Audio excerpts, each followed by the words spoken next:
What'd you say? Clara won't stop playing it. You've been listening to it, Elizabeth? Yeah, well, because Clara loves that group, so she's like, all the way home from church, we got to put them on, and yeah, I like them too, but like They're I didn't know they had a new album that came out, so I just downloaded the one that just came out like March 11th, and it's good. It is, yeah. They do a good job. They're fun to see, like, in person. Like they've been to Life Fest a lot, so we've seen them there. Yeah. I want to go to Life one of these years. I know they just put on a good show. Yeah, that's what I've heard. Okay, well, let's see. I think we'll just start because like I said, we ended up going over last time too, and this chapter is pretty full. I mean, like I said, the linguistic theft is like, whew. So let's just start. Let's see. Let's just start with quick devotion, like we did the last few times, the Paul David trip, and it's from his March 27th entry. So, and then I'll try to kind of keep an eye open if anyone else jumps in. I should just make it, I have to set it where people can just come in. Okay. Hi, Theo. Hi, Theo. Okay. Get up and face life with courage, because as God's child, you have not been left to the limits of your own strength and wisdom. Galatians chapter 2, verse 20 captures who you are as a child of God and what you have been given so well. Number one, a statement of redemptive historical fact. I have been crucified with Christ. What Paul is saying here is hugely important. On the cross of Calvary, Jesus didn't purchase general salvability. He didn't die to make salvation possible. No, Jesus took names to the cross. He specifically and effectively died for you and me. His death was just as effective for us as if we had died ourselves. Because he died as our representative, his death satisfied God's anger against us so that we face it no more. Number two, a statement of present redemptive reality. It is no longer I who live, but Christ who lives in me. This is radical and hard to grasp, but important to consider. You and I died with Christ so that he could live within us now. Paul's not talking about physical life here, but spiritual. The power that now animates, motivates, and propels your spiritual life is not you, but Christ. By grace, he makes you the place where he dwells. This means you are never in a situation, location, or relationship by yourself.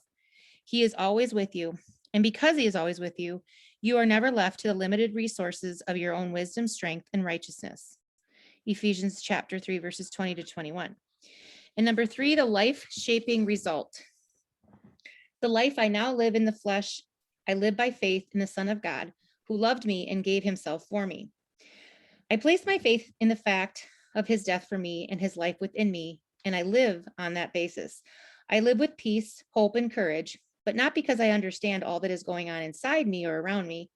It is because I have not only been forgiven, but I have been blessed with resources beyond my imagination, because the King of Kings and the Lord of Lords, the Creator Savior, now lives inside me. I don't understand much, but of this I am sure. He is with me, he is in me, and he is for me.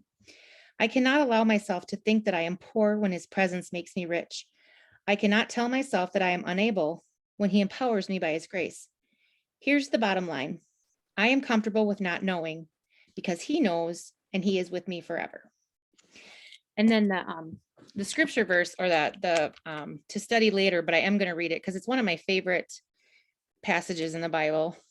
Habakkuk Chapter 3, 17 to 19.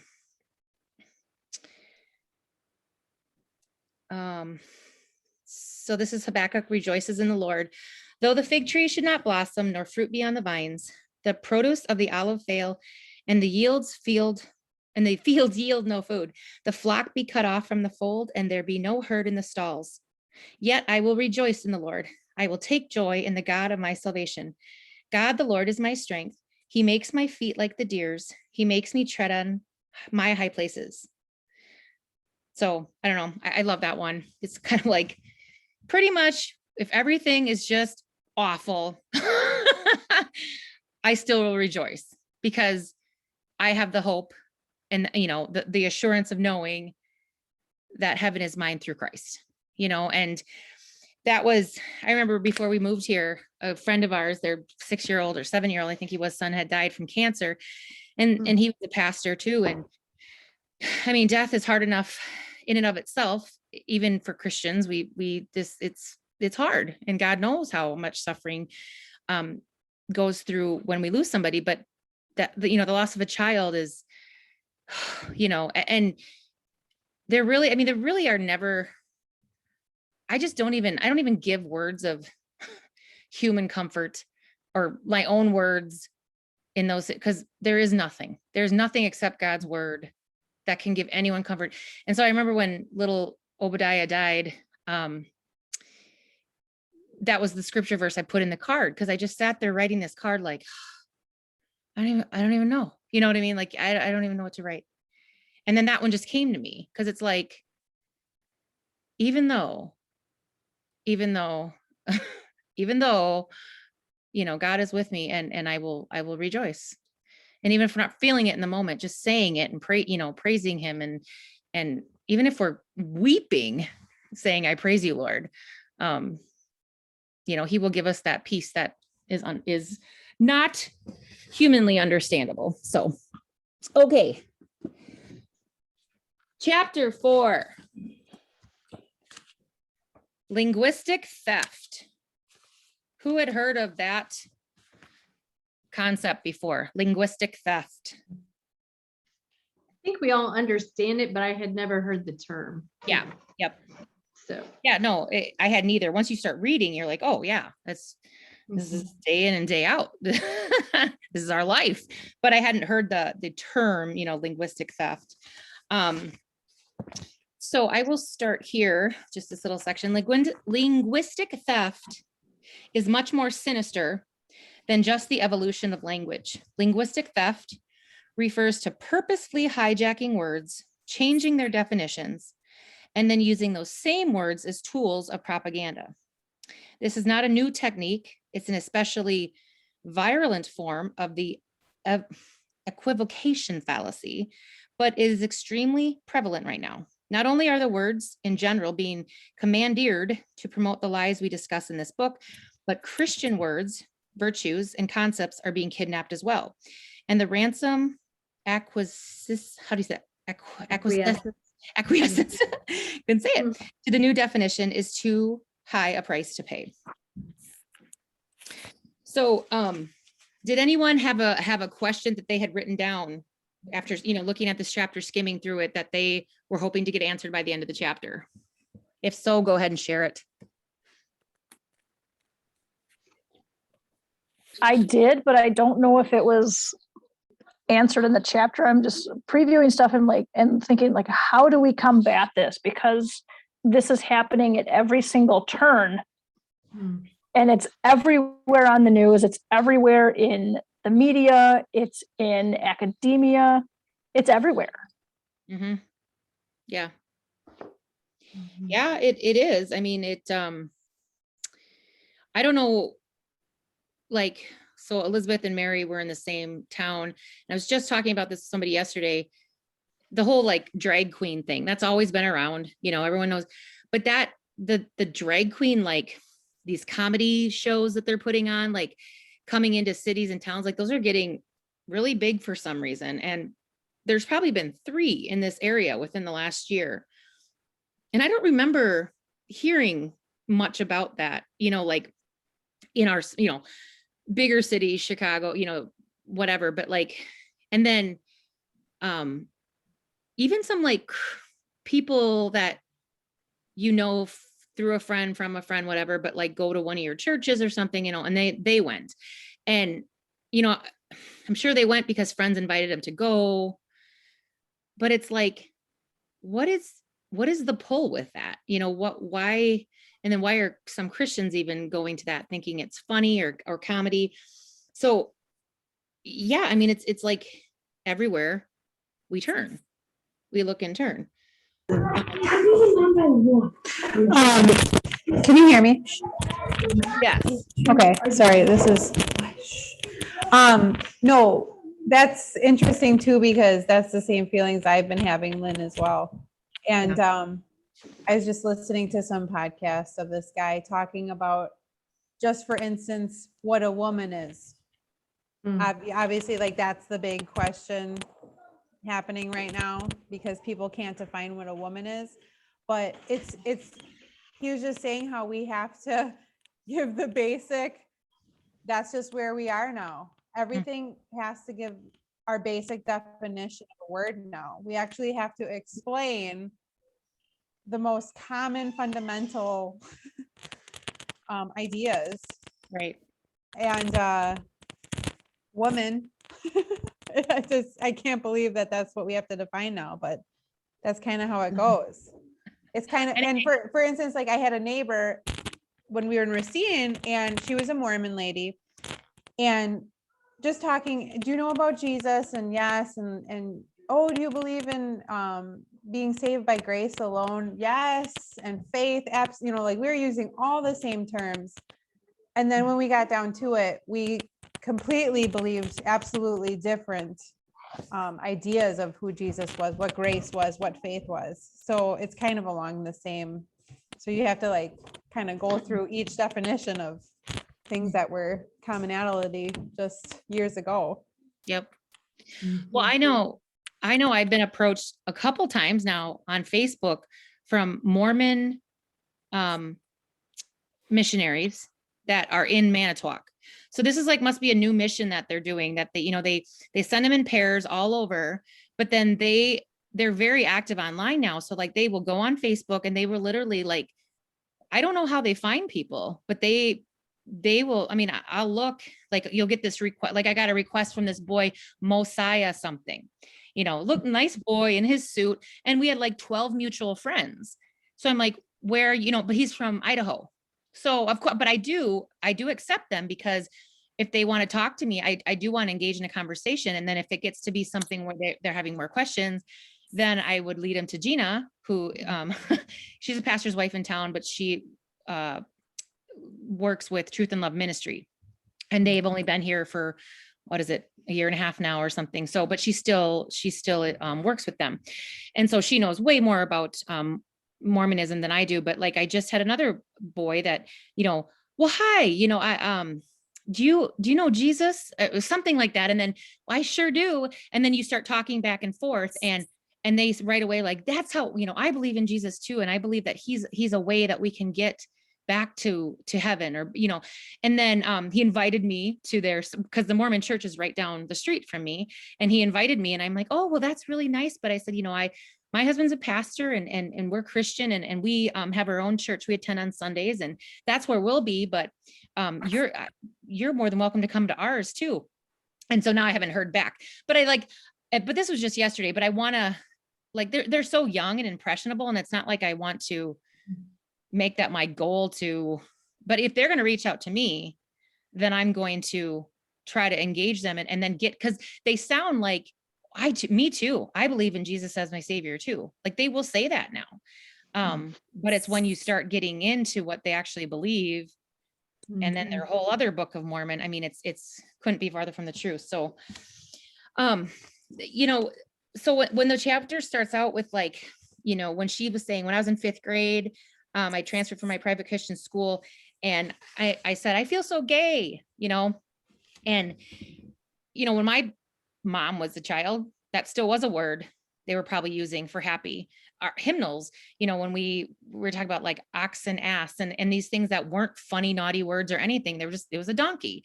And then it gets taken hostage by the world. And then you kind of have to shift. Well, that's not really that big of a deal when it's words like ass and gay. But when they start taking Christian words and then twisting them, then it's a big problem, and that's what this chapter really goes into. Let's see.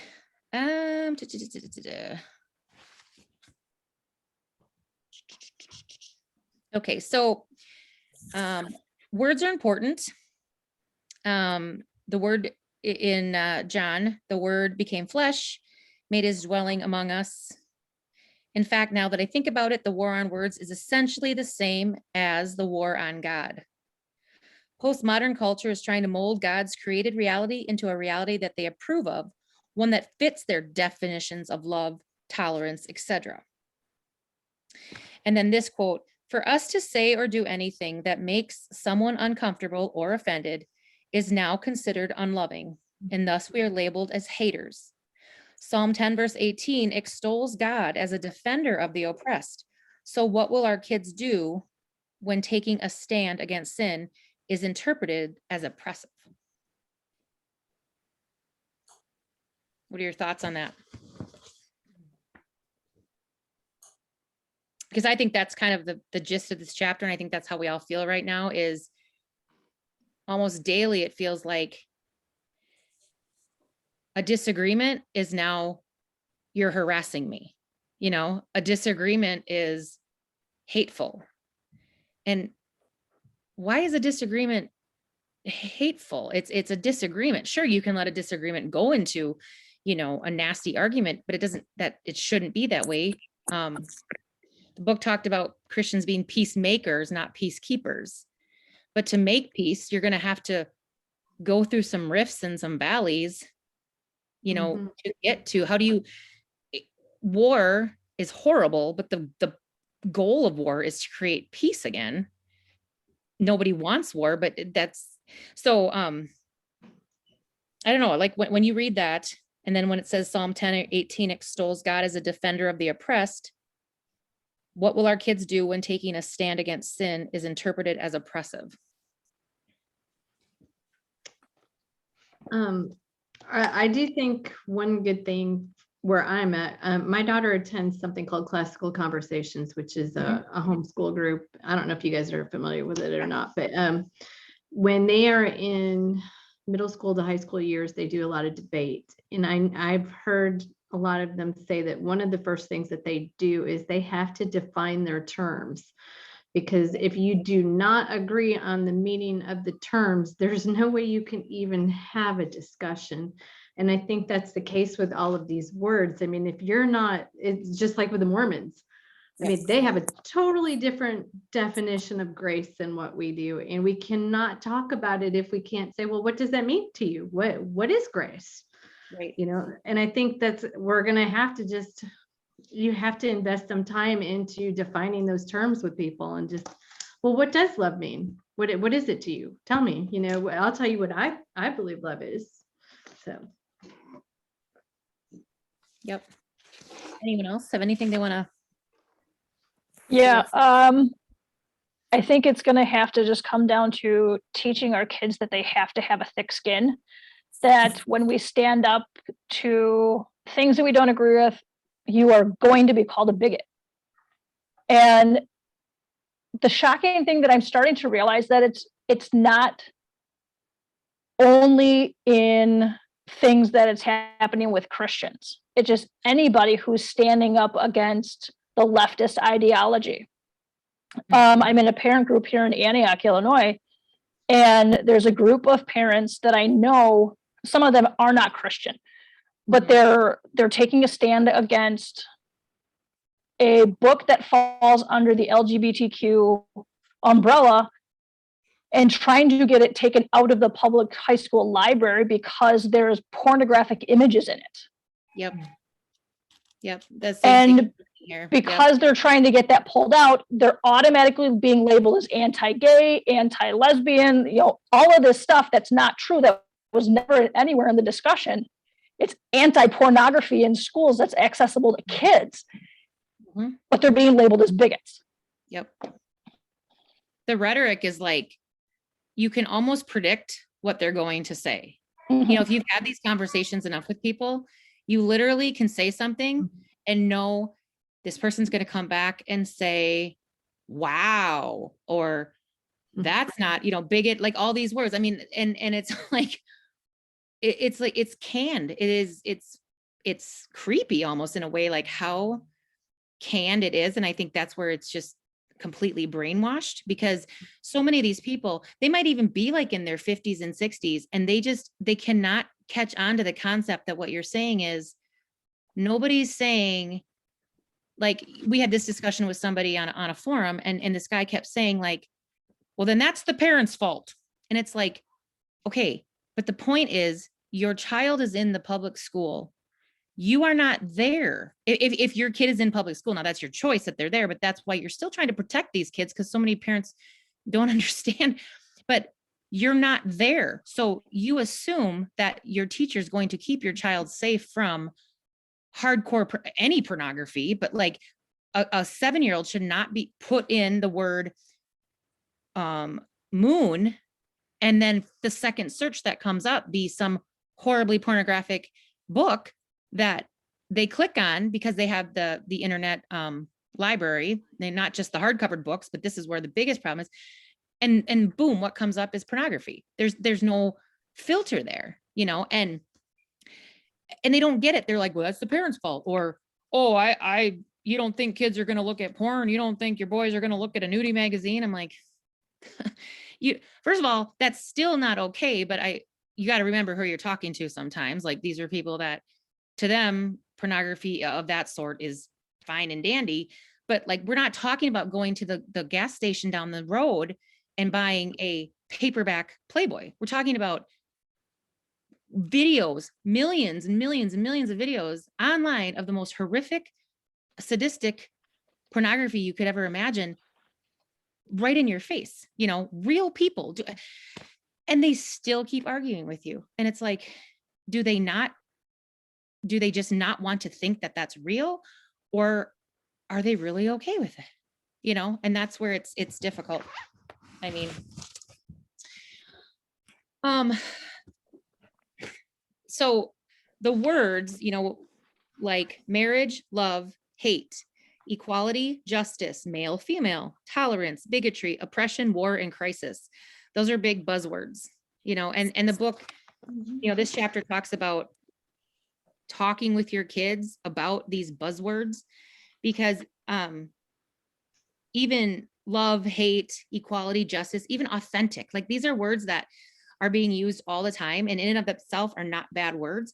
But I've even caught myself sometimes, you know, you get into hearing this phrase over and over, like, be your authentic self, authenticity, you know, and yeah, to a point, but as a Christian, we still are striving to be holy, you know, like we still want to please God and serve him. And so, yes, we're miserable sinners, but like, it's not an excuse either to like, almost like brag about being this horribly bad person, you know?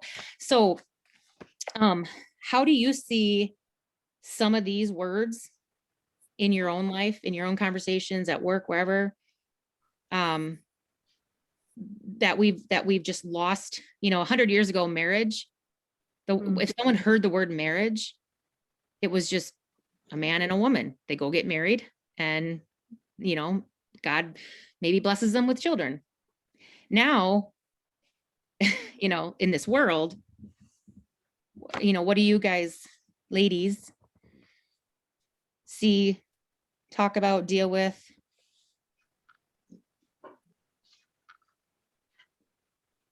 I think the love one is the one that I think is just trashed the most. Because I think as a Christian, when we look at the word love, we think sacrifice, we think selflessness, that you are doing for somebody else and you're putting them above all things. And then the world's love is like, it's what I want. This is how I feel. This is what I want to do. And that's love. And I'm like, oh, yeah, not at all. So. Yeah, and if you ladies do have a Bible handy, get that out, or if you have your phone handy, and if you don't, you can just listen too. But we will go through some verses today, and then at the end talk about some verses that we can find that like talk about what the Bible says about these words and how the world has turned these words. Social construct. Does everyone understand social construct?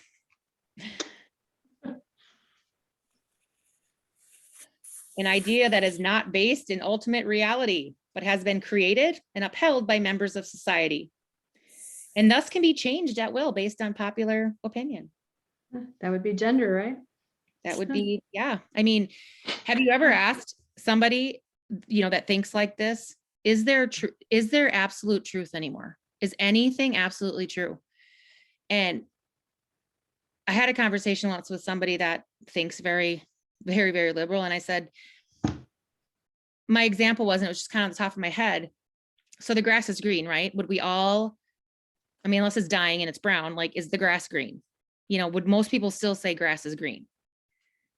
I think so. I don't know anymore, but like, but now say you're colorblind, right? And I don't remember what the colorblind colors are, but like, just say you see grass as blue or red or whatever. And that is what you see, right? Because your colorblindness causes you to see it being this other color. You validate that in the person, right? That's what they're seeing. You're not telling them you're crazy. You're not seeing that. I mean, I'm sure when they found out what color blindness was, they're like, oh, well, no wonder, I thought you were crazy. But it doesn't change the fact that the grass is still green, right? So, you know, even with people that have these gender identity issues, whatever sin, because again, the playing field of sin is still the same. It's how we're acting upon the sin and how we're dealing with or celebrating this sin. And so, you're validating that they have these feelings. You're not saying you're an extra sinful person because you have these feelings. Like, I mean, I'm here and you're here because I'm not homosexual. No, that's not it at all. They do. But then we talk about, but what does God still say about that and acting on it? And then to ask why, Lord, why did you allow all? I mean, we can't go there. We can't, because we would never. Why did God allow this person to die? Why did God allow me to be gay? We don't have those answers. So we have to just go back to God's word and say, I don't know, but I know that if we follow what he says, he will be with us and bless us. But the world doesn't want any part of that, you know, and that's what's tough. So now when you have social construct and that's what's starting to govern your society, you either go along with it and be the peacekeeper, which really isn't peacekeeping it isn't peace in the end, or you speak up against it and you say, no, I'm going to do this, you know, with class. I'm not going to blow my top and be screaming at people, but I'm not going to let this go and just say, you've made this new truth, and I guess we'll just go along with it now. That's not okay, but that's where we're at. Let's see. The English language is flexible and changes. New words are invented, old words drop out of usage. Still, other words take on new meaning and significance.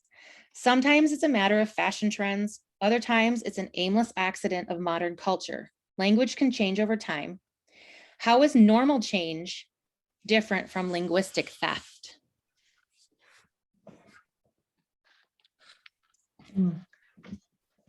Well, there was a quote that I circled on page 64, which I thought was really interesting. It said, once language becomes routinely distorted, it becomes increasingly easy to justify and promote evil, while at the same time hiding behind positive words. So, I mean, I see something, it's like, it was done on purpose. It was like, how can I distort this and change it purposely to advance something? Yep. The word logos was with God, and the word logos was God. What does Christ as the word tell us about the importance of words? So Christ as the capital word, W capital O-R-D, tell us about the importance of words.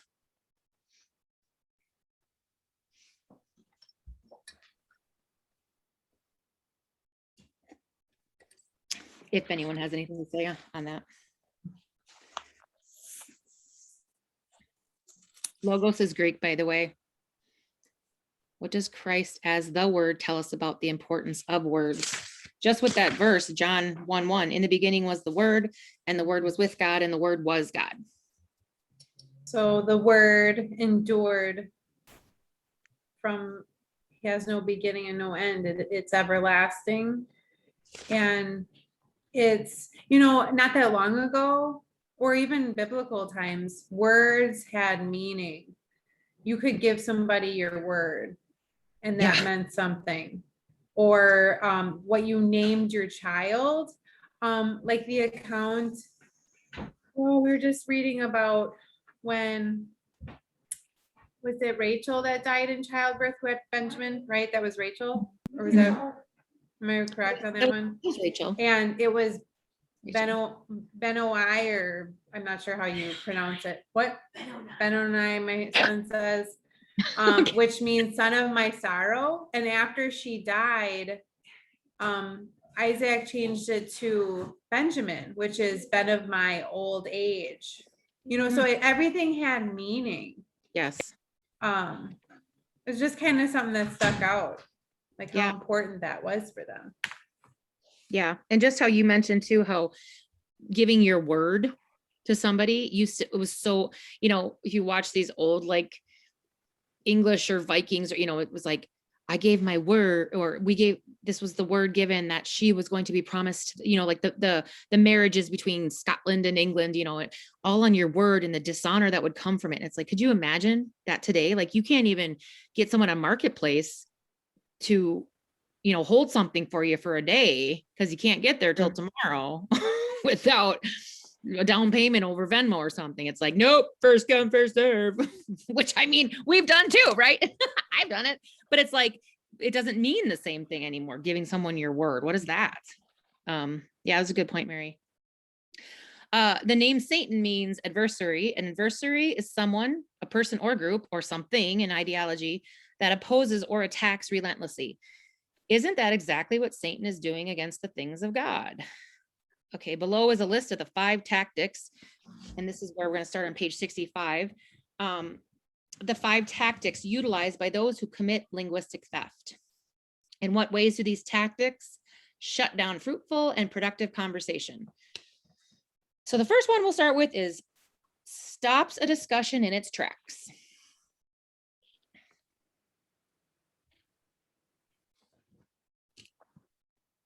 How does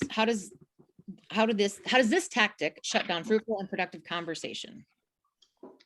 Well, don't we see this with like the abortion thing? Like when they didn't say pro-abortion, they say pro-choice, because choice sounds good. And you can't be against choice. Choice is something that we Americans all have, and that's a great thing. Mm-hmm. Yep. Using certain words to immediately make something good or bad. So abuse is wrong. Love is right. Hate is wrong. Truth is how you define it. Tolerance is right. And intolerance is wrong. In the most, like, I don't know if it was this, I don't remember what chapter it was, but it's like the most destructive lies always hold a partial truth, right? So they take a partial truth, or the straw man effect that we talked about last week. They take something that has like a 0.2% truth, and then they make that 100%. Like, so when you go to have a discussion, you can't say you're 100% wrong, because again, this book is teaching us to find the commonalities of where there is some right, maybe. I mean, sometimes there's sometimes there just isn't, but like a lot of these earthly things are, yeah, that could be a good thing. Order, why wouldn't you want order? Why wouldn't you? But then to say that anything else that you don't agree with that is hateful. Well, now you're hateful. That's so hateful. I like how she used the Princess Bride quote. What do you mean by that? You keep using that word. I do not think it means what you think it means. And I mean, to add like humor to that, but that's honestly sometimes like, I just want to say that to people, like, maybe I should sometime, just to like break the ice, like laugh, because it's not hateful that I'm disagreeing with you. And we'll get into that more when we talk about tolerance, but yeah, we do not only advocate for open communication, but communication based on truth.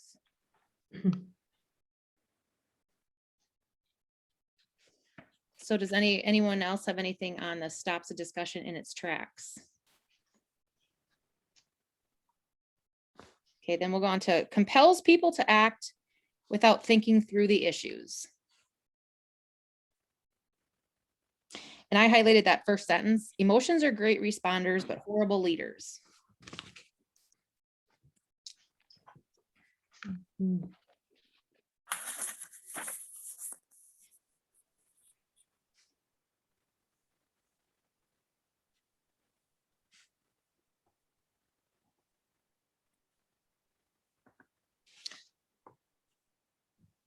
Anyone have anything on that? I do think it's interesting just to talk about, I like biology, so I do like to talk about biology. And you don't even have to be a biologist to know what a woman and a man is. Nope. But they talk about the, and this is where I think it's so critical with our kids, because their brains are developed. I mean, their brains are developing so much during these years. And you know what, boys in general, they say don't stop developing in their brain to like 26 or something. I forget what the age is, but so, you know, we have the amygdala, I always say that wrong, amygdala, the site of emotional processing, turns off the prefrontal cortex, the site of rational thought. A person doesn't choose for this to happen. It just happens. Research has shown that when the amygdala and prefrontal cortex compete, initially the amygdala emotional center wins. People can be talked down from this state, but they must first realize that the switch from rational to emotional thinking occurred in the first place. Most people don't even realize it. You can see why propaganda writers phrase their arguments with inflammatory language intended to trigger the emotions. It's much more efficient than presenting actual information. So, I mean, all of our brains are going to run that way. And so they're not dumb. I mean, they seem dumb in some things, but like they know how emotions are so powerful to many people. I mean, usually even more so to women. But if you can put the emotional piece of all that first, it's really hard to try to like backtrack and get back to logic, because then you're hateful. Then it's hate, because the emotions already took over. So I just thought that was interesting that she put that little bit in there. So when you do talk about things factually with somebody, you can say, well, did you know about the amygdala and prefrontal? I mean, sometimes that's all you can do is bring in something scientific, it seems like, but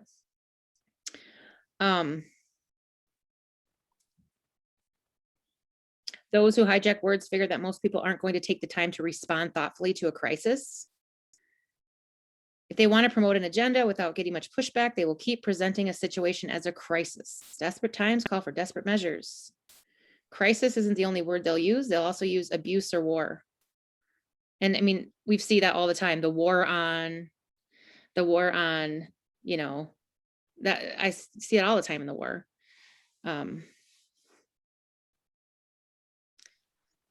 And then Hitler supposedly said, how fortunate for leaders that men do not think. He's got a point.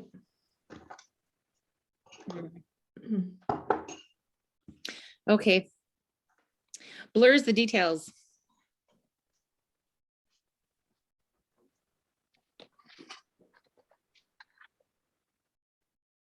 Do you ever notice how sometimes they will state something that is very inflammatory or triggering, or well, trigger is another word, inflammatory, or like,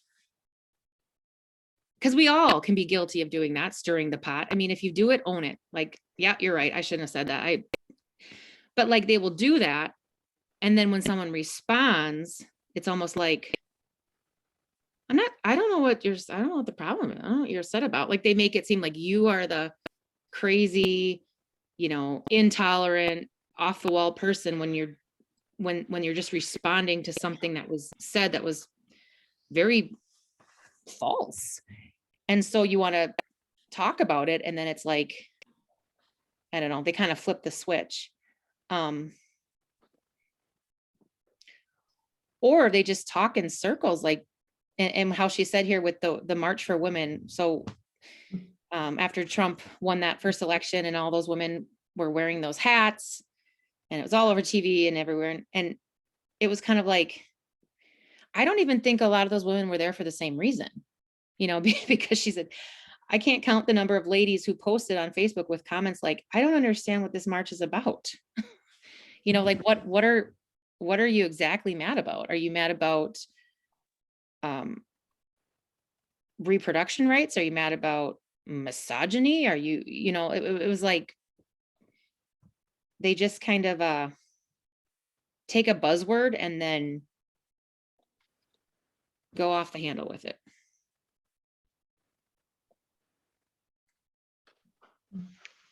Well, and it's kind of related to the emotional thing too. I mean, it's something gets people going and they don't stop to really examine anything. Mm-hmm. Yep, that whole propaganda thing, which was, and propaganda is information that advocates a position using only favorable evidence, sometimes even twisting the situation so that the desired ideology always sounds like the right course of action. And I know it, I've fallen into that, you know, and I'm thankful for my Christian friends that, you know, we try to all, you know, it's easy to be like, oh my goodness, and you share, you know, share something, but then you have people that look into it and go, oh, actually that was, you know, so it's just good to always be discerning, no matter what you get, that it could be true, but it's probably more so somewhere in the middle, and maybe it's just totally false, but just to kind of, you know, because it's so much easier to do that now. You know, it makes me think about whoever promotes the propaganda, whoever is the one to initially push that, they obviously know it's not true. Right. It just makes me think of like the Pharisees and how often they really use propaganda all the time, or straw men, if you will, on Jesus, trying to, or who, you know, it's just interesting to me. It's like they knew it's not really true, but they're just trying to, they're just like so angry and they want him to be wrong. Yeah. It just kind of seems like that now. Like people just want so badly for that other person to be wrong or to follow whatever they're doing, that they'll use whatever tactics it takes. Yeah. Like there's so much anger there that even if they get to a point where they see, oh, this maybe isn't, they just can't even go back on anything, because then they would look not credible. Or it would somehow shift to thinking that they somehow sided with that other horrible side, where it's like, but it's okay to see the points that the other side has too, even if it's completely biblically wrong, and you care about, I mean, you care about their soul, their you know, their eternal life, but humanly speaking, they might have some good points, you know, so it's like, why it shouldn't be that way, it's all or nothing, you know, we just have to, you know, completely, nothing they say could be right. And so they have to keep coming up with things, I guess. Okay, number 4, vilifies the opposing viewpoint. Unfortunately, people on all sides of an argument do this. Everyone wants to look like the good guys, but some people won't be forthright about what they really want to say.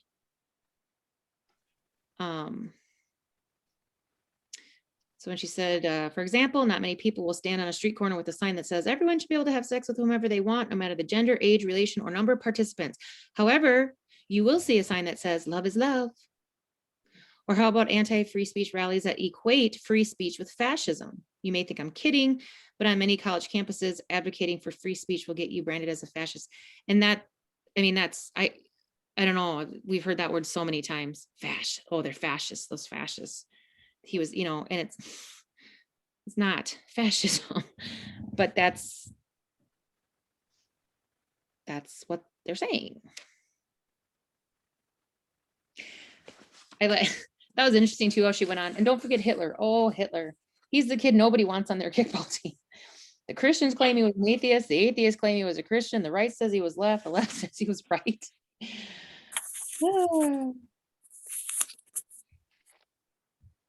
There's a big difference between being heard and being understood and persuasive.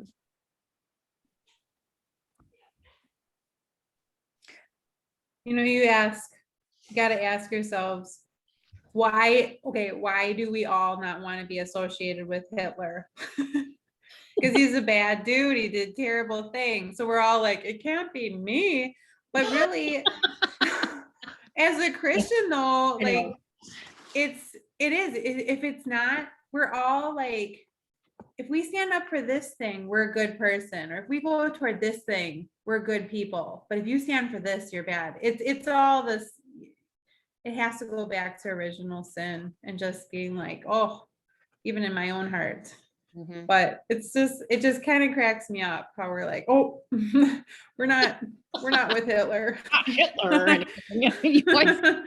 Our son Sam was born on Hitler's birthday, so that was always like, oh, great, But I know I mean he's one of many, and again he's somebody that had time of grace too, but he chose to purposely, willfully reject the message. It wasn't, I heard a quote the other day that said, you can't accidentally lose God. You like people that are pastors have said this, like people that come to them and they're like, I don't know. I'm scared. I don't know if I believe, or my faith is, I want to believe and I do. And then some days I don't. And, they have these struggles. I mean, and we've all had some internal struggles, but some people really, for whatever reason, a time in their life and it's like, I remember a pastor saying once, if you are here and you are even concerned that then God is with you. You are,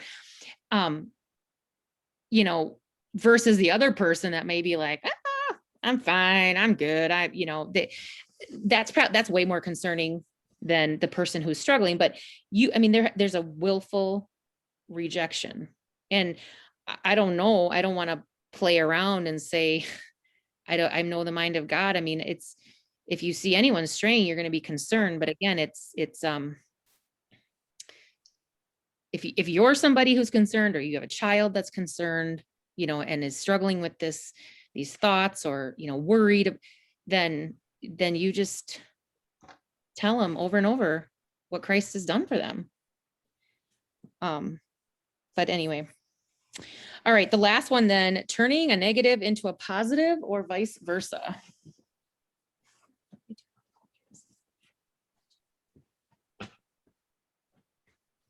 Oh, and Shelley, this is kind of what you brought up before, choice or reproductive justice, and how she said,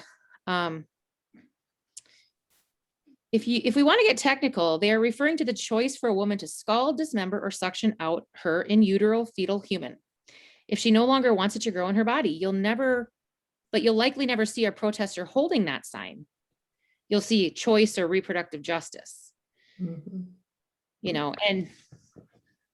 because that sounds more positive, like, because they still have the natural knowledge, they're still,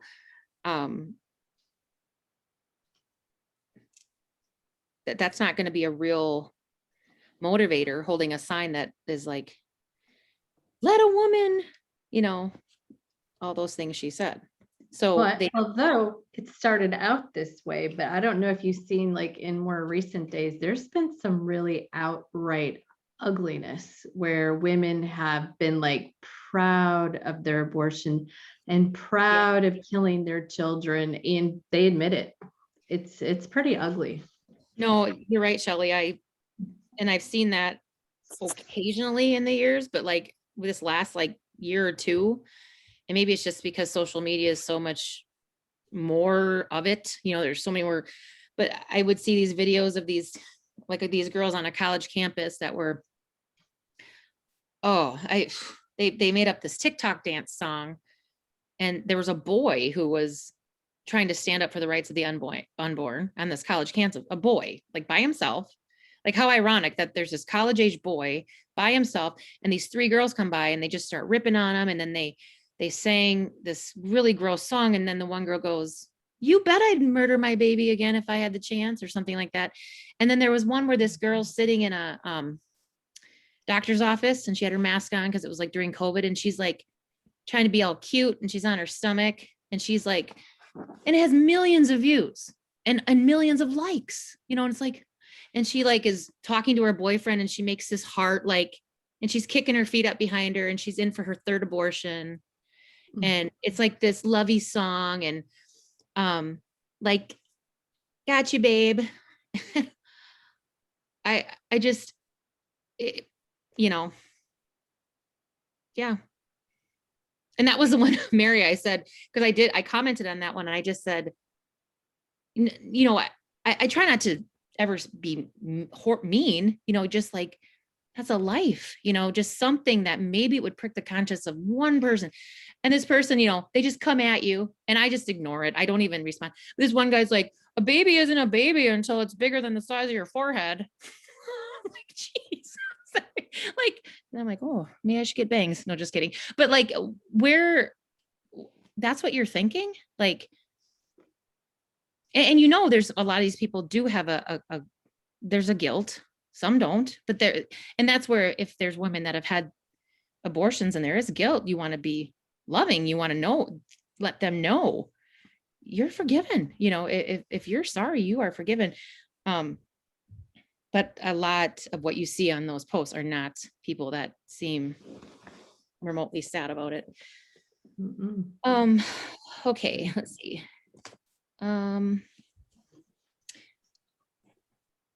So page 69, when it talks about this mass exodus of state leaders in the national leadership, in it, they emphasize how they would not back down and would continue to shout love and hope even louder to anyone willing to listen. Notice the change. A refusal to acknowledge sin is redefined as shouting love and hope. Yeah.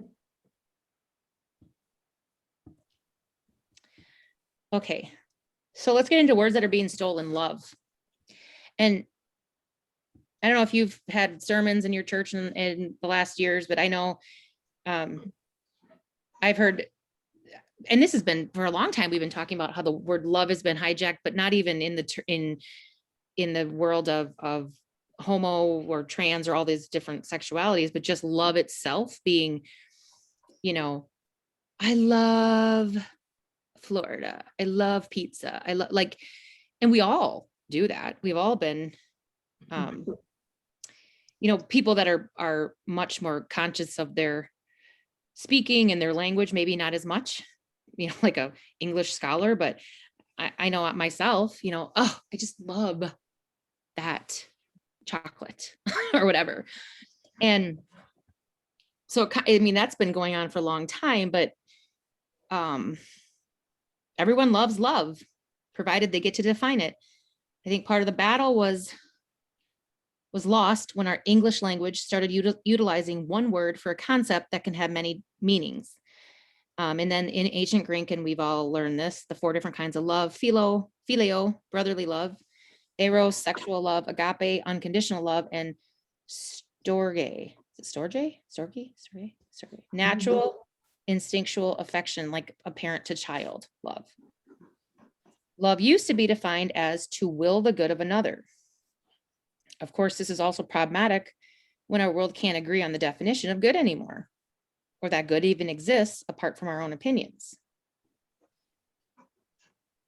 Anything that makes someone uncomfortable is now deemed unloving.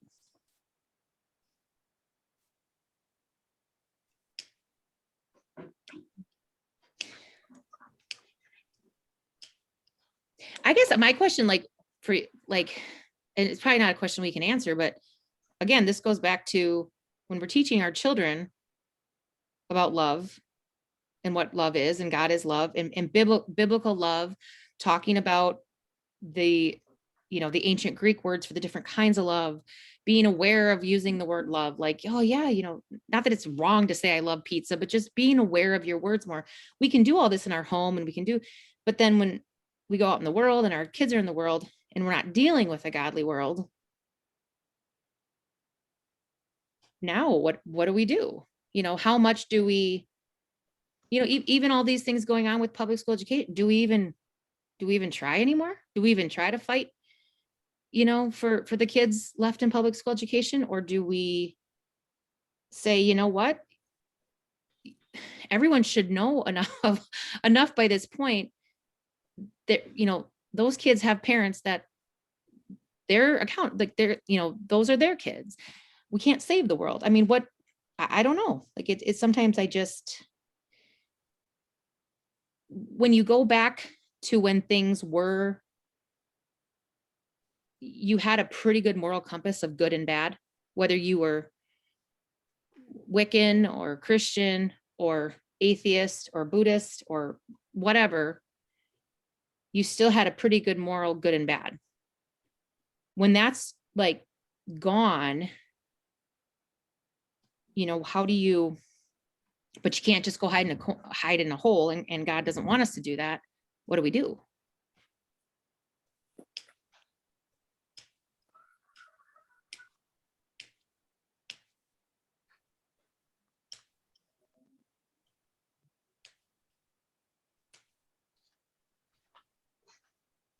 Kind of like when to shake the dust off of your feet. Is that what you mean? Well, our kids are going to be faced with this, I think, even so much more than we were in the world, because even though we've always been in the world, not of the world, and we always knew we were different, we were set apart, there was a difference, but our kids are going to be, they already are, way more indoctrinated with on their sports team, the kids on their sports team. I mean, I know, like Oliver has already, the teen boys will talk about this too, but like just summer baseball teams, how it's just, they'll have a dad and a dad, and just, there's so much more of it. And it's already hard to be a kid and stand up for what is right. But now they're looking at being punished, from a, if they're in a public school or they're on a public sports team or a summer sports team, and they would stand up for their faith. I mean, we could do that when we probably weren't really put in the position of that, rarely, if at all, as a child growing up. But now our kids, if they're put into this, I mean, they could get in legal trouble, things like that. What do we, I don't know. I guess I'm just kind of thinking out loud, but if you guys have any, like, this is just where like, do you think Christians should even be putting the effort into changing the public school indoctrination, or do we just let it go? I don't think we just let it go. I mean, I taught in public and in Wells, and now I homeschool. Yep. I think that we need to advocate for the best in the public schools that we can under the circumstances as much as possible, and care about those kids and pray for those kids too. I mean, we have many in my church who, we're in the South. We don't have any Wells schools here. We just don't.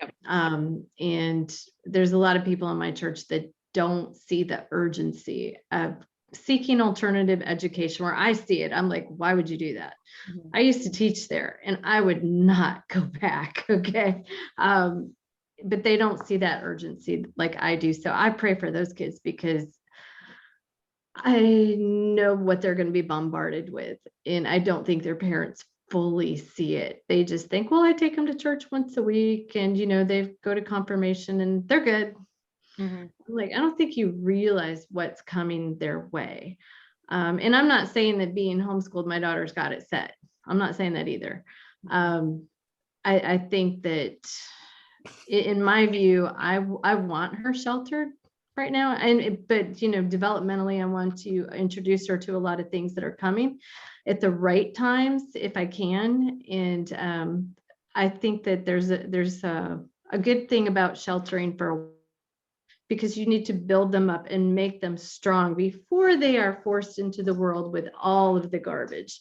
rather than putting them as these young children who are so vulnerable and say, yeah, we're just going to stick you in with the garbage and see how you do, so that's just my opinion. So No, that's good. Thanks. Well, this is where we could even pull out the Bible here for verses. So like since we're on the word love, if you went to 1 Corinthians 13, chapter 13, verses 4-7.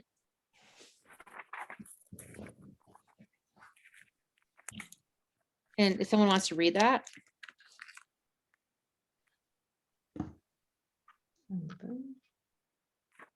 Whoever gets to it first, you can just read it. Gotta pull it up. That's what I'm doing here too. I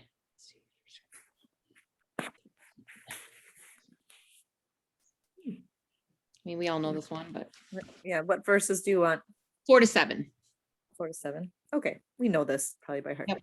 Love is patient, love is kind, it does not envy, it does not boast, it is not proud, it does not dishonor others, it is not self-seeking, it is not easily angered, it keeps no record of wrongs. Love does not delight in evil, but rejoices with the truth. It always protects, always trusts, always hopes, always perseveres. Love never fails. But where there are prophecies, they will cease. Where there are tongues, they will be stilled. Where there is knowledge, it will pass away. It's good. And then Philippians 1, 9-11.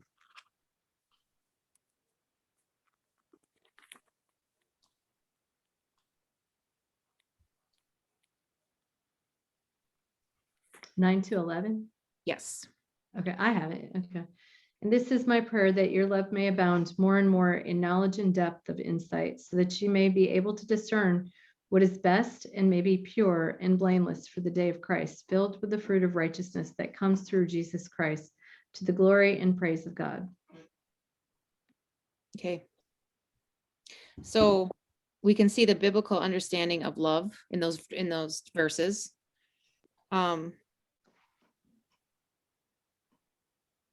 Now compare that, and you don't have to say anything, but just in your mind, compare that to the secular understanding of love. I mean, that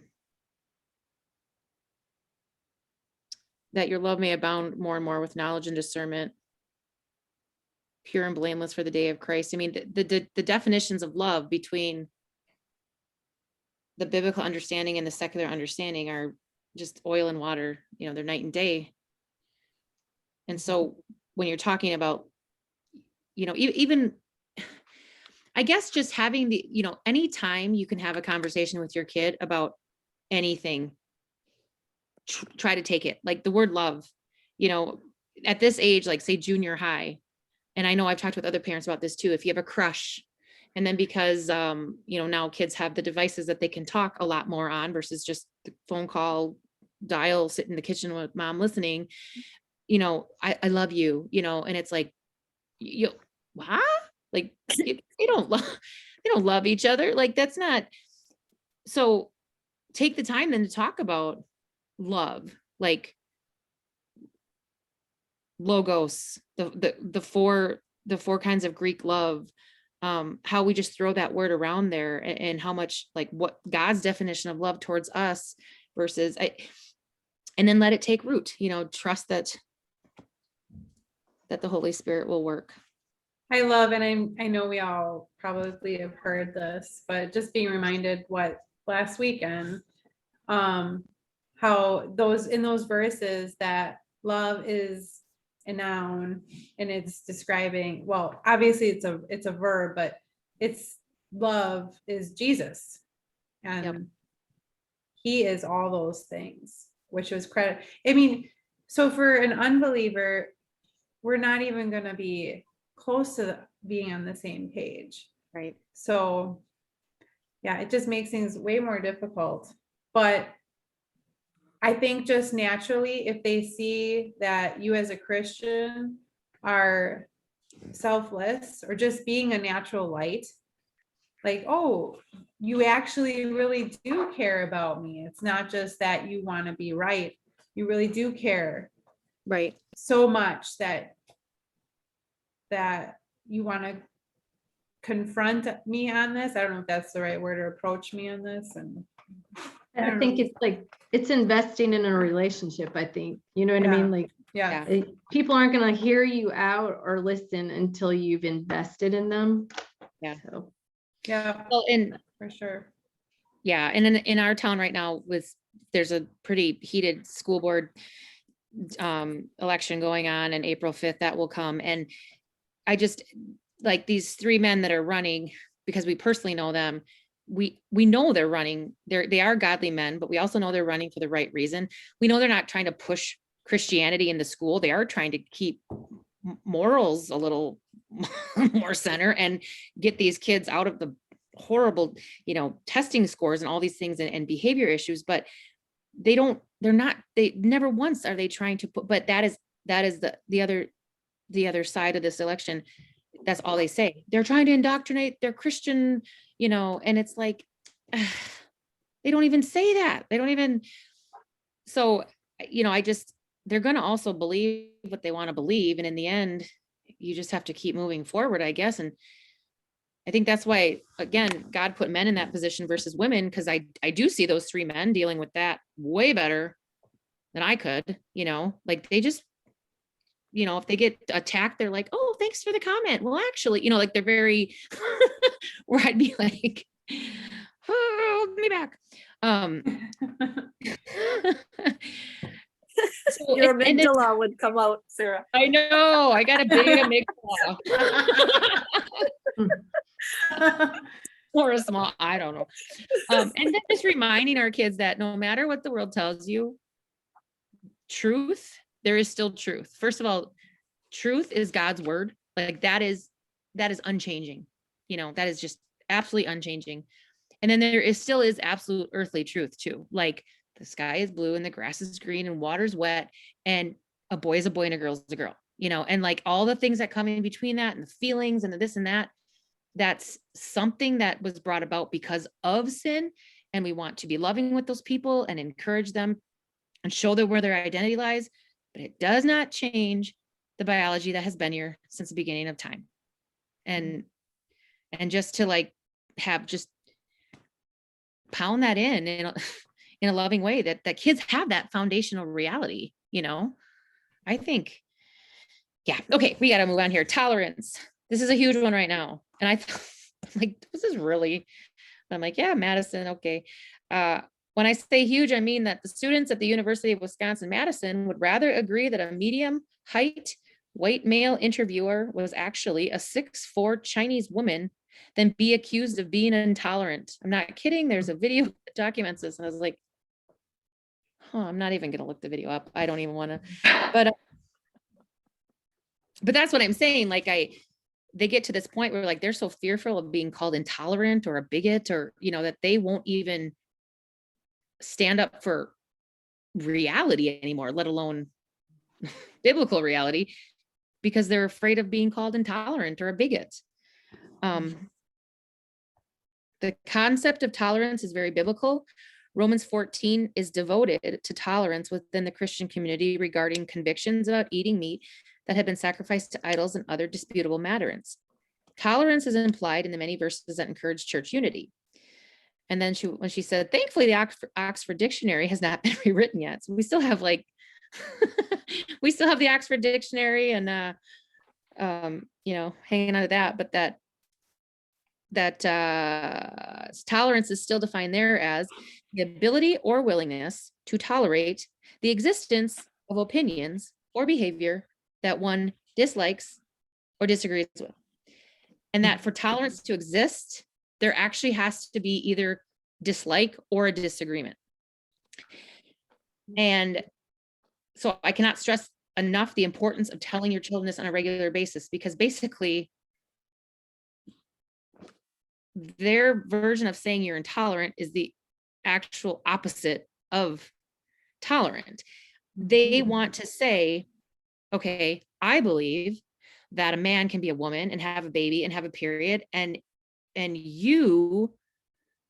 so then if you had that conversation, you go, well, actually, I believe that biology hasn't changed. I mean, yes, we have crazy birth defects. Like I told, well, Mary knows this, like I nanny for a pediatrician, and like boys have been born with undescended testicles, or like one's higher, but like a baby she had last week, they didn't know they didn't think it had testicles at all. And they did find them, but like almost up in the chest.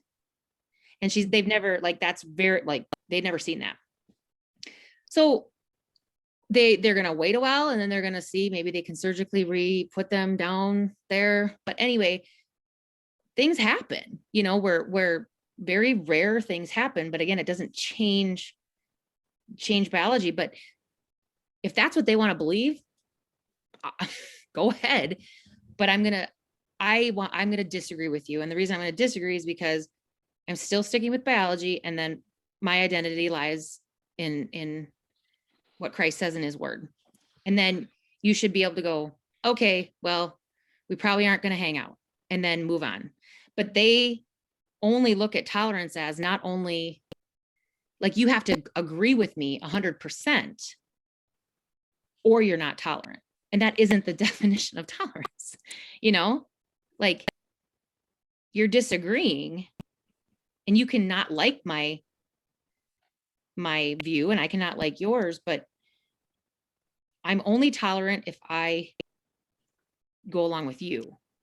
That doesn't make sense. Then it should be, well, then you should, then but that's where we've landed. But if you actually,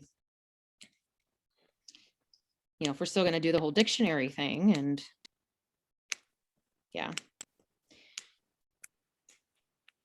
Well, yeah, it becomes a one-way street when Mhm. it comes to tolerance. Right. Mhm.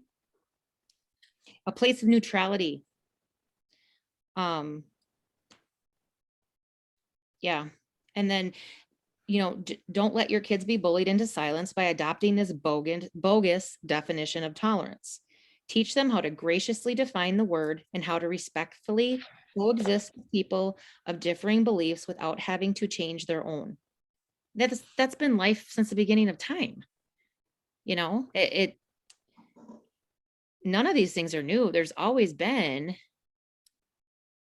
the gender things. There's always been the religious.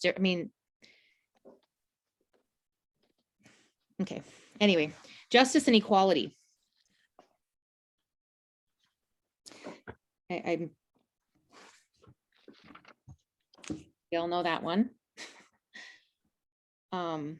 Why don't we go to Deuteronomy 27, verse 19. For a biblical understanding of equality and justice. If you get there, just read it. Deuteronomy 27:19.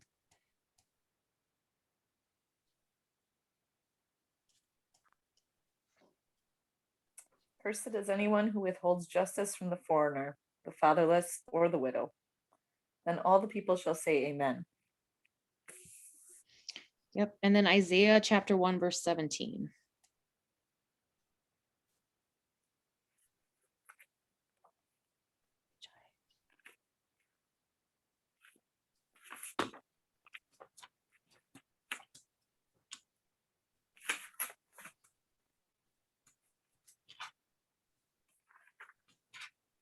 What was it? Isaiah chapter 1, verse 17. Hold on.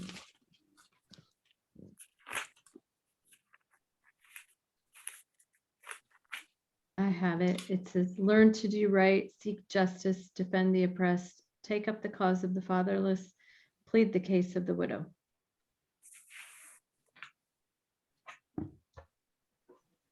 I always find it interesting, humbling, eye-opening. I don't know all the words, but how often we're told to stand up, care for, defend the fatherless and the widows, the orphans and the widows. And so then I'm kind of revamped like my question 10 minutes ago, and I was like, do we just give up? And it's like, with like public school education, because it's not even about public school education anymore. It's about what's really happening to them. And then you're like, how many of those kids are, many have 2-parent homes too, but we need to seek justice and oppression. I mean, but that's also been another hijacked word. Because now if you read those 2 verses and now compare that to justice and equality today, and actually that was what our Bible study was on today. Go ahead and chime in. I'm going to grab something quick.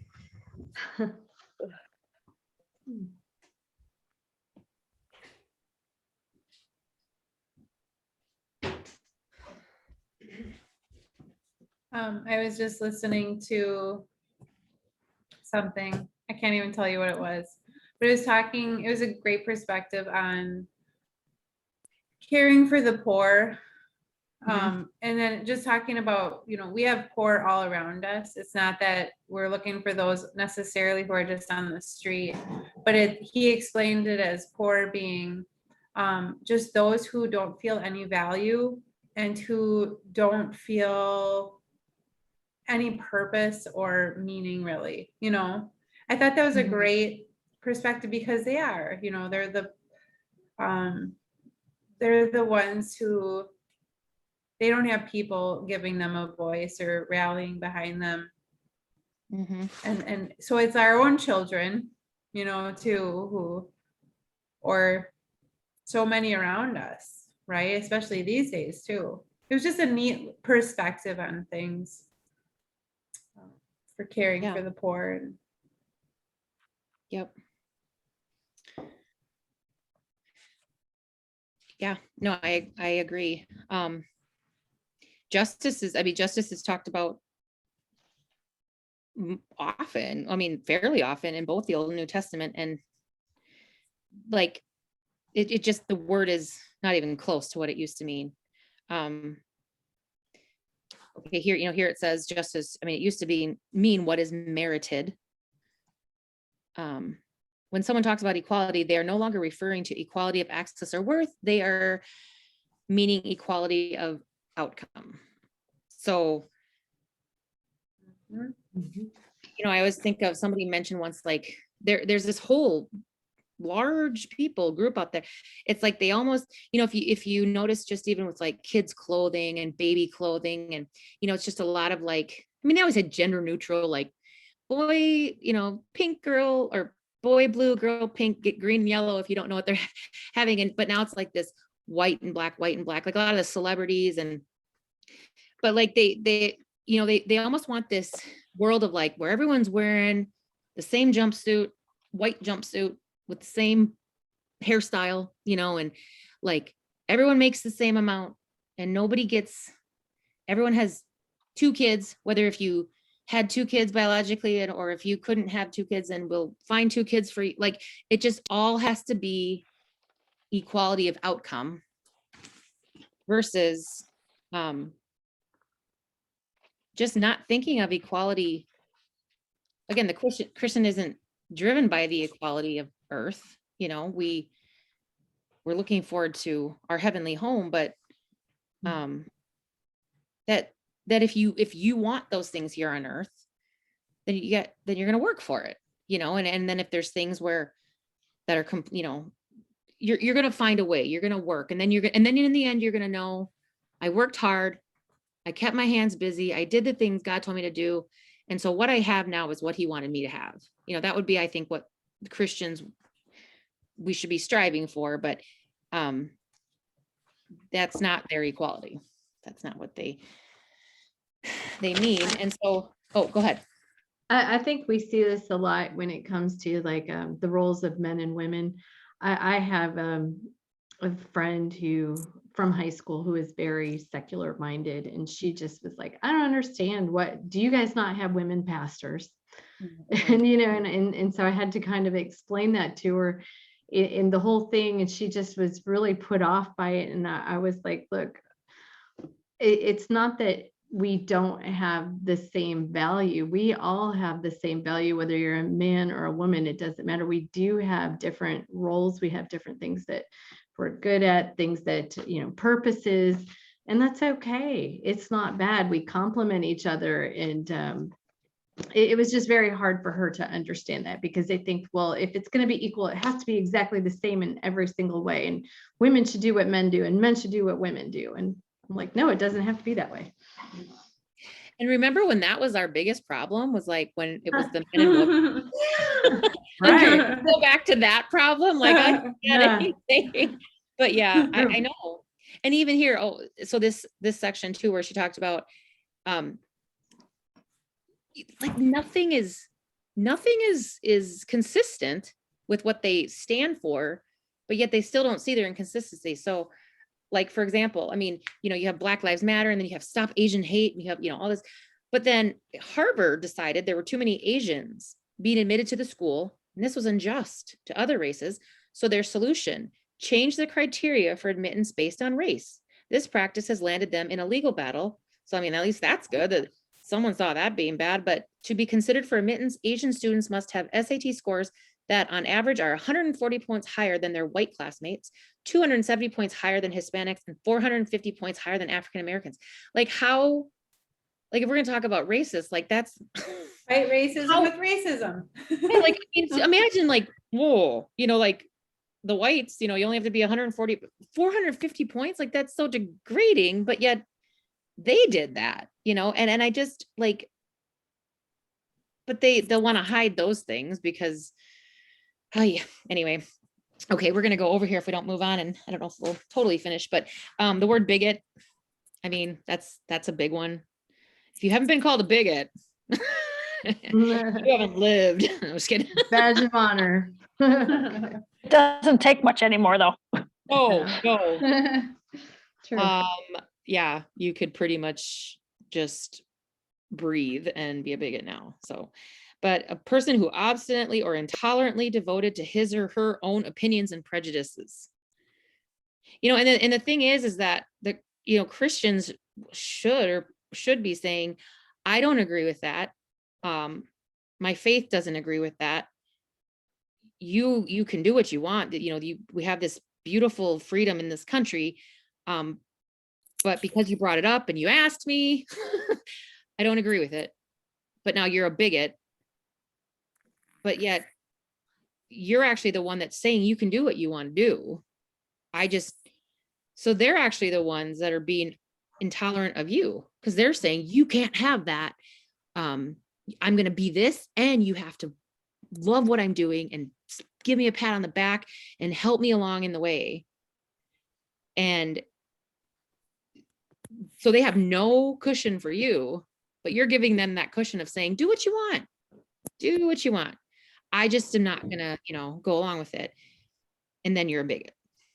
I mean, it's not the definition of bigot, but that's what they've. Okay, authentic. That was one I brought up before. Currently, one of the most popular idols in this abstract and often bogus concept of authenticity. Authenticity is said to be the highest goal one can aspire to, and openly claiming to have it all together will draw concerned whispers from friends who wonder if they should plot an intervention for you.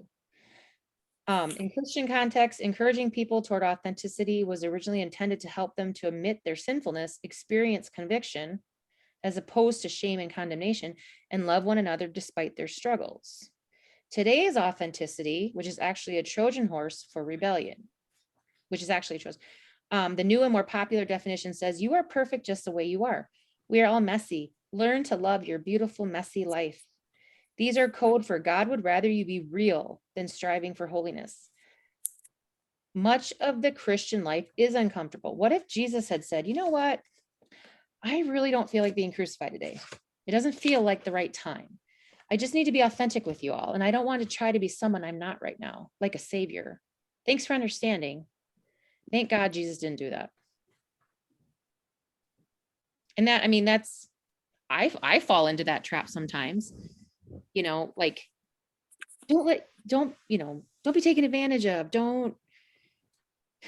And yeah, to an extent, but really, I mean, we are still here to serve others. And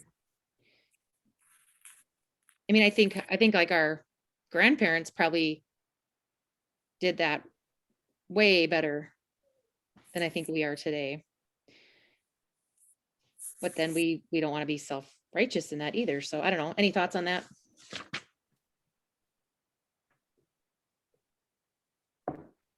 If there's anything you like disagree, like, you know, if I say something and you're like, just chime on in.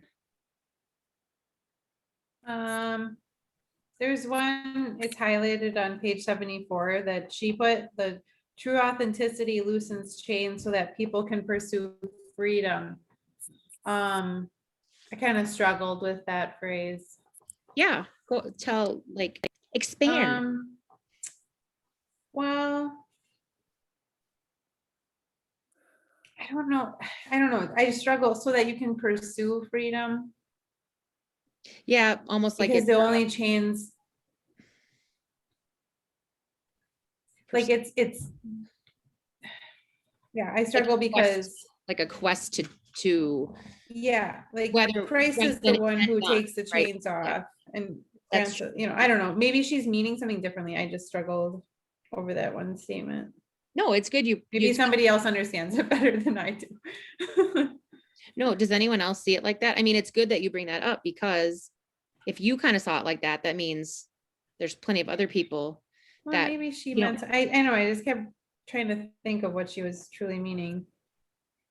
well, and maybe she means more of like, you know, like what's the what's the word I'm thinking of? Just kind of the thought or the The imagination more broader you're sense. in these, like, where we know that Christ, he already broke those chains. It's already done.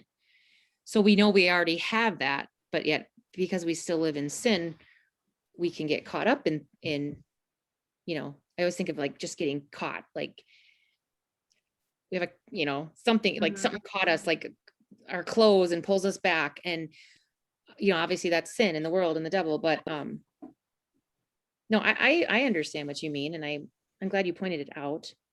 It's just one thing I was trying to understand what she's meaning. Yep. No, thank you.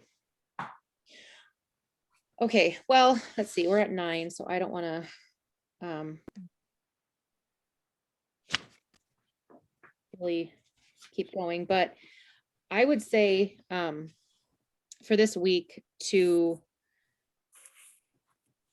just remember that we're called to be loving, but in love we should recognize and point out false definitions.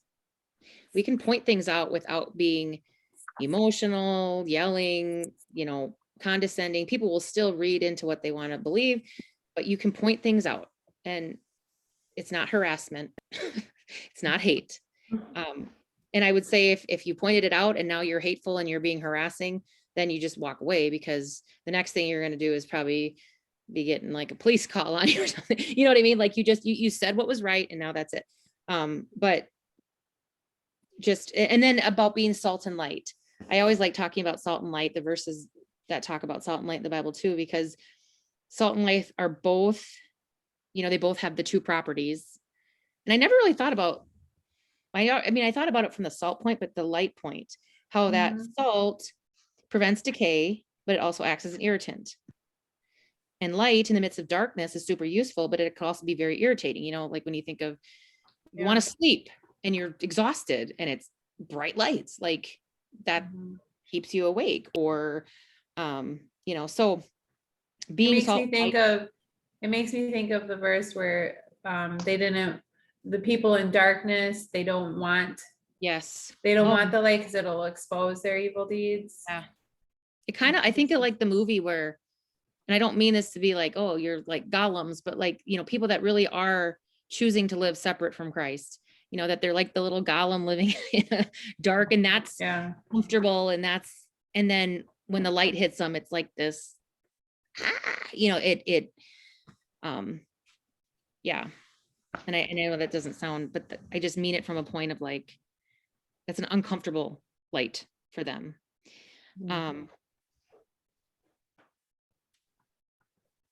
Yes. Okay. So last week I had said, but nobody is on actually from last week. So it doesn't matter, but we were going to try to have like our one thing for the week be finding like a book or a song or a movie with our kids that we could talk about like discernment with. So, if your kids are watching whatever the latest movie is, the new Batman movie, if they're older, or if you hear your kid listening to a song and you're like, and they aren't even necessarily noticing what's being said, or maybe they are, and they're just kind of, to just, instead of being like, turn that crap off, or you shouldn't watch that bad stuff, to say, oh, did that just say that? And then if they're like, oh yeah, and then just to talk about it, and versus like it being, this is good, this is bad, this is a good movie, this is a bad movie, this is a good artist, this is a bad artist, because it's like Madonna was brought up, like, okay, as a whole, she doesn't project Christ or Christianity, or, but yet she did things like Don't Cry for Me, Argentina, or, she's obviously a very talented person who's made some very beautiful music. So is every single thing she's done wrong? Those again are things that you have to be discerning about, and everyone's going to have their own levels of what they feel is right and wrong in their conscience parenting, and pray for discernment. So anyway, this week it gives you different things that you could do, and I thought that we could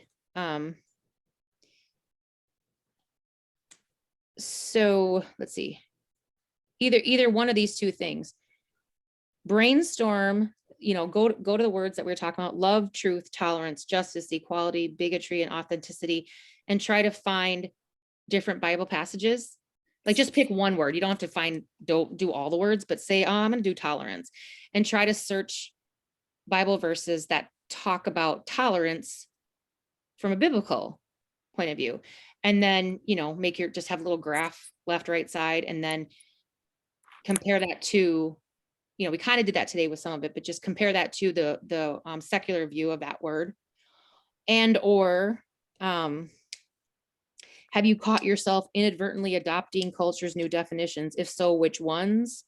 What made it hard to discern the agenda behind the way those words were being used? So, like I said, I would find myself sometimes getting into that, authentic, be authentic, and because it's not a bad word but then the world is, pushing this word all the time, and then you can kind of find yourself falling into that, like the self-love, self-care, self-compassion. Well, yeah, those are all things that are biblical, because God loves you and he wants you to love yourself, but love others. And, but then the world takes it to like, you don't take nothing from anybody ever. And, so, I would say just pick one of those two and then bring those back next week if you're on. And then pay attention to your kids, depending on how old they are. Like the words your kids use, because they're in that whole generation below us. Like sometimes not so much with my boys, I guess, but sometimes there's words like, they have their own lingo, like every generation did, but just pay attention to see if you ever hear your kids say woke, or, oh, you're, do you know what that means? Do you know what, because we talked about that in Bible study today, and Oliver actually goes, so what does woke actually mean? Because they hear it all the time, but like, and technically woke meant you were like awake and awoke. And now it's so yeah. Anyway, does anyone want to end with a prayer today? Otherwise we can end with the Lord's Prayer or Luther's evening prayer, but if someone would want to lead a prayer.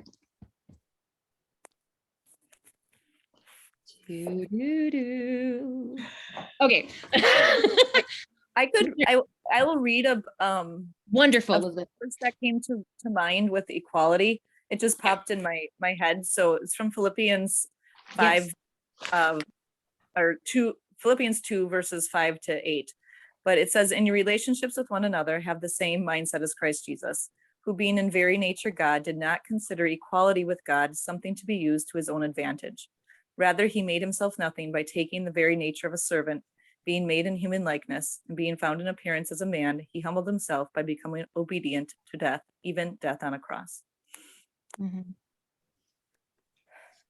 Thank you. Yeah. It's a beautiful ending. Can you say Mhm. the reference again? Yeah, Philippians 2, verses 5-8. It just, when we talked about equality, I just really like that Yeah. verse just popped out Mhm. in my, It's a good verse. Yeah. just Yes, his, thank you. his Perfect. showing us the, like just, yeah, following Christ.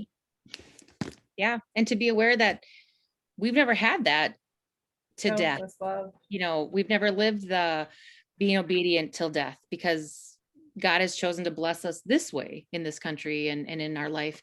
But if it were to come to that, to know that he would give us the strength to endure it, and not, don't think about it beforehand and, oh, could I do that? And just don't even go there. Just know you will, because he promised that, and he guard your heart and mind. Don't try to think of the hows and but I freak out when my kid is choking. Like, I don't think I'll be able to, handle.